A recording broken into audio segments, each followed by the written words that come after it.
اللہ اکبر۔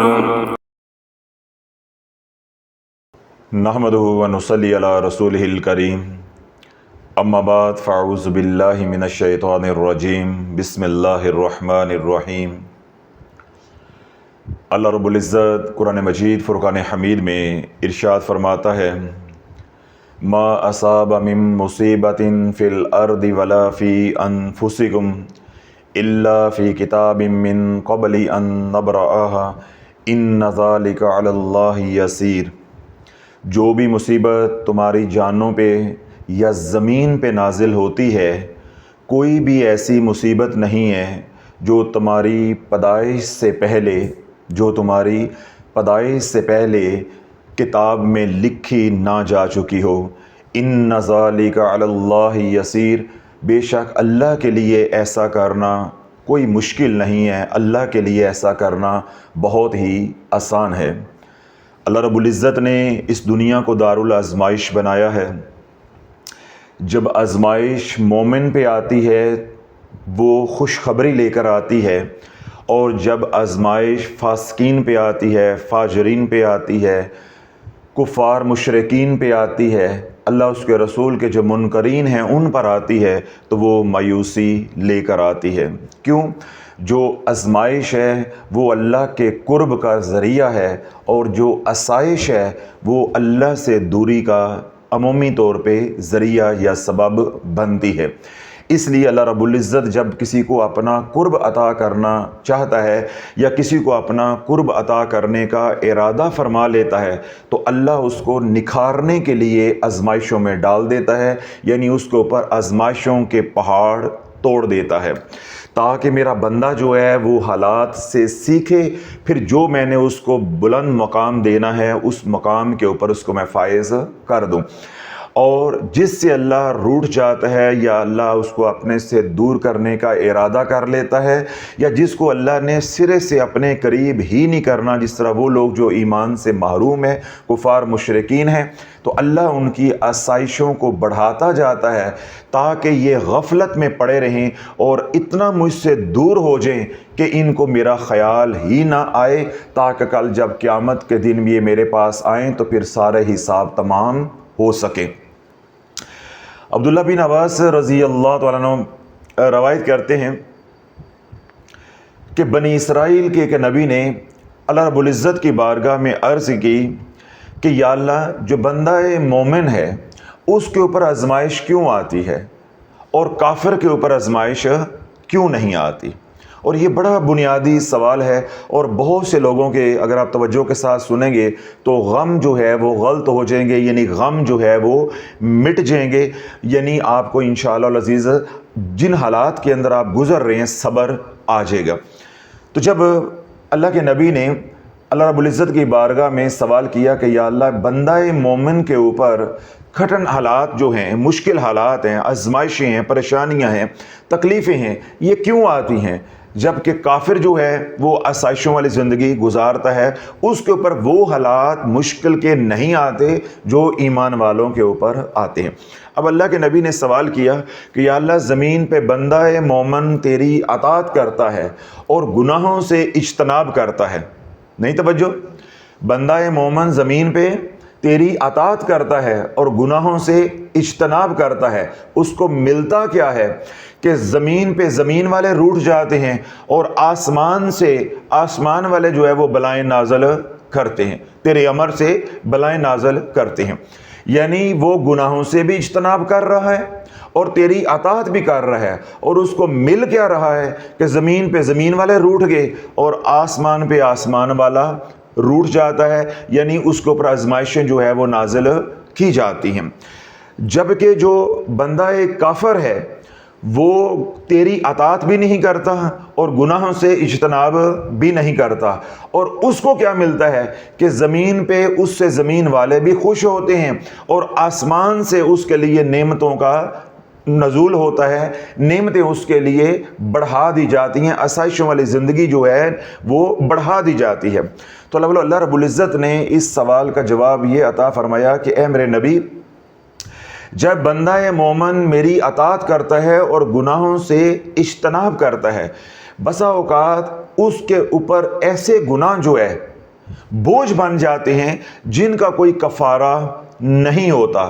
تو جب کفارہ نہیں کوئی ہوتا، یعنی اس کا کوئی عمل ایسا نہیں ہوتا جو کفارہ بن سکے، تو پھر میں آزمائشوں کو بھیجتا ہوں تاکہ اس کے گناہوں کا وہ کفارہ بن جائے، اور کل قیامت کے دن جب وہ میرے پاس آئے تو اس کے اوپر کسی گناہ کا بوجھ نہ ہو، اسے کوئی ملال نہ ہو، اسے کوئی پچھتاوا نہ ہو، اور نہ اس کے گناہ ہو اور نہ ہی کوئی گناہوں کا گواہ ہو۔ پھر جو میں نے اس کے لیے آخرت میں تیار کر رکھا ہے مقام، وہ میں اس کے نام کر دوں۔ اور بسا اوقات ایسا ہوتا ہے کہ جو مقام میں آخرت میں بندے کو دینا چاہتا ہوں وہ آسائشوں والی زندگی کے ساتھ وہ پا نہیں سکتا، وہ غفلت میں پڑ جاتا ہے۔ تو اس لیے پھر میں بندہ مومن کے اوپر آزمائشیں ڈالتا ہوں۔ اگر اس کے اوپر کوئی گناہ ہے تو اس کا وہ کفارہ ہو جائے گا، اور وہ میرے قریب بھی زیادہ ہوگا، یعنی ذکر اذکار، تسبیحات، نماز، قرآن کی تلاوت کی طرف اور بڑھے گا، رجوع اللہ کی طرف اور بڑھے گا۔ جب میری یاد میں ہر پل مگن رہے گا تو پھر وہ مقام جو آسائشوں والی زندگی میں، آرام دہ سکون والی زندگی میں نہیں مل سکتا، وہ مقام اس کو پانا آسان ہو جائے گا۔ اور بندہ کافر کے اوپر میں نعمت نچھاور اس لیے کرتا ہوں، زمین والوں کو راضی اس لیے کرتا ہوں، وہ بھی میرے امر سے ہوتا ہے کہ اس نے جو نیک اعمال اس دنیا میں کیے ہیں، میں چاہتا ہوں اس کے اعمال کا اجر صلہ اس کو اس دنیا میں دے دیا جائے، تاکہ آخرت میں اس کا کوئی حصہ نہ ہو۔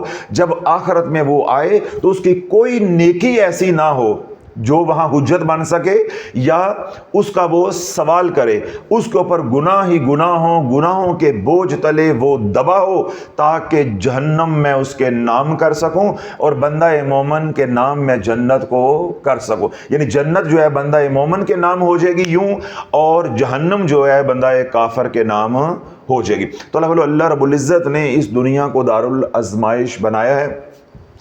اللہ رب العزت کی یہ مصلحتیں ہیں کہ کسی کو وہ دے کے آزما رہا ہے اور کسی کو وہ لے کر آزما رہا ہے۔ اور جب بندہ مومن کے اوپر آزمائش آتی ہے اور وہ آزمائش میں صبر کر لیتا ہے تو رب کیا فرماتا ہے؟ انما یوفی الصابرون اجرہم بغیر حساب، بے شک جو صبر کریں گے تکلیفوں کے اوپر، ان کی جان پہ، مال پہ، اولاد پہ، کسی بھی نعمت کے اوپر آزمائش آئی، تکلیف آئی اور اس کے اوپر انہوں نے ثابت قدمی کا مظاہرہ کیا، یعنی صبر کیا، تو اللہ ان کو بغیر حساب کے اجر دے گا، یعنی اتنا اجر دے گا کہ جس کا اندازہ ہی نہیں کیا جا سکتا۔ اب ہمارے ہاں لوگ کیونکہ تربیت نہیں ہے، دین سے دوری ہے، کہ جب آزمائش آتی ہے تو وہ ایک ہی بات کہتے ہیں، یا تکلیف آتی ہے تو وہ ایک ہی بات کہتے ہیں کہ حضرت صاحب سمجھ نہیں آ رہی، ہمارے دن جو ہے وہ پھر نہیں رہے۔ کیوں؟ ہمارا ذہن یہ بنا دیا گیا ہے، ہمیں قصے کہانیاں سنا سنا کے ذہن یہ بنا دیا گیا ہے کہ مال کی ریل پیل ہونا، اولاد کا ہونا، بیوی بچوں کا ہونا، کاروبار کا ہونا، صحت کا ہونا، منصب کا ہونا، عزت کا ہونا، یہ اللہ کی رضا کی علامت ہے۔ بس یہ بات اگر کسی طرح امت کے ذہن سے نکال دی جائے تو اللہ والو آپ کو ہر بندہ جو ہے وہ شکر کرتا ہوا نظر آئے گا۔ جیسے صحابہ جو ہے ہر حال کے اندر کیا تھا؟ الحمدللہ علی کل حال، ہر حال کے اندر شکر ادا کر رہے تھے۔ کیوں؟ اللہ کے نبی علیہ الصلوۃ والسلام نے ان کی تربیت ایسی فرمائی تھی، اور ہماری تربیت ایسی ہوئی ہے کہ جو خوشحال ہیں اس کو ہم سمجھتے ہیں کہ اللہ اس سے راضی ہے۔ یہ جتنے سیاستدان، جرنیل، جج، بیوروکریٹ، بڑے بڑے چور چکے، یہ بزنس مین آپ کو نظر آتے ہیں جو اس ملک کا لاکھوں نہیں، اربوں نہیں، کروڑوں نہیں، اربوں ڈالر لوٹتے ہیں سالانہ، کیا اللہ ان سے راضی ہے؟ زنا یہ کرتے ہیں، بدکاریاں یہ کرتے ہیں، شراب کے بغیر انہیں نیند نہیں آتی، قرآن کی ایک آیت یہ دیکھ کے یہ پڑھ نہیں سکتے، نماز پڑھنا تو بڑی دور کی بات ہے۔ الا قلیل، کوئی شاذ و ناظر ہوگا جرنیلوں میں، کوئی شاذ و ناظر ہوگا ججوں کے اندر، اور کوئی شاذ و ناظر ہوگا یہ بڑے بڑے بزنس مین کے اندر جو نمازی ہوگا یا جس کو قرآن کی تلاوت کرنا آتی ہوگی یا کوئی درود پاک پڑھتا ہوگا یا اللہ کی طرف اس کا کوئی رجوع ہوگا۔ کوئی شاذ و ناظر انگلیوں پہ گنے جا سکتے ہیں، باقی یہ سارے کے سارے کیا ہیں؟ جڈا، لچا، اوڈائی، اچا، یہ اس فارمولے کے تحت یہ لوگ ہیں۔ تو کیا اللہ ان سے راضی ہے؟ اور تاریخ میں کیا ہے، فرعون سے اللہ راضی تھا، شداد سے اللہ راضی تھا، نمرود سے اللہ راضی تھا، قارون سے اللہ راضی تھا، یا بل گیٹس ہے اس سے اللہ راضی ہے۔ تو اللہ بولو ہمارا ذہن یہ بنا دیا ہے کہ کسی کی اولاد ہو گئی تو یہ اس بات کی دلیل ہے اللہ اس سے راضی ہے، کسی کے ہاں بیٹے ہو گئے تو اس کے ہاں بیٹیاں ہو گئیں تو لوگوں نے کیا کہنا شروع کر دیا کہ اس سے اللہ راضی ہے، جدھر بیٹیاں ہو گئی ادھر اس سے اللہ ناراض ہے۔ کسی کا بیٹا باہر چلا گیا، خوشحالی آ گئی، اللہ اس سے راضی ہے۔ کسی کا بیٹا ڈاکٹر انجینئر بن گیا تو اللہ اس سے راضی ہے۔ تو اللہ بولو ہماری تربیت یا ہمارا ذہن ایسا بنا دیا گیا ہے کہ ہم یہ سمجھتے ہیں کہ مال کے اندر اللہ کی رضا ہے، اللہ کی رضا آزمائش کے اندر ہے۔ پھر وہ شخص جو آزمائش کے اوپر ثابت قدم رہا، اللہ کا شکر ادا کرتا رہا، تو اس نے اللہ کی رضا کو پا لیا۔ جس کو اللہ نے مال دے دیا اور مال پہ اس کو شکر ادا کرنے کی عمومی طور پہ توفیق نہیں ملتی، بڑے بڑے جو ہے وہ بہک جاتے ہیں، بڑے بڑے جو ہے وہ ڈگمگا جاتے ہیں، بڑے بڑے جو ہیں وہ گمراہ ہو جاتے ہیں۔ جب مال ملا، آسائشیں ملی، کاروبار ایک تھا دو ہو گئے، پہلے وہ 2 نمازیں پڑھتا تھا اب 1 نماز بھی چلے گئی، ٹھیک ہے۔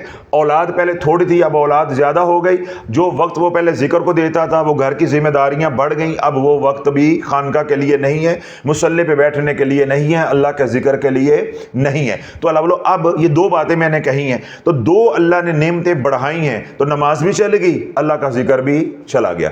تو یہ اللہ کے قرب کا ذریعہ بنے گی نعمتیں یا اللہ سے دوری کا ذریعہ بنے گی؟ اللہ سے دوری کا ذریعہ بنے گی۔ تو اللہ آزمائشیں ڈالتا ہے جب ایمان والوں کے اوپر، اور ایمان والے اس کے اوپر ثابت قدمی کا مظاہرہ کرتے ہیں تو اللہ رب العزت ان کے وہ مقامات یا درجات کو طے کروا دیتا ہے جو خوشحالی کے اندر ممکن نہیں ہوتے۔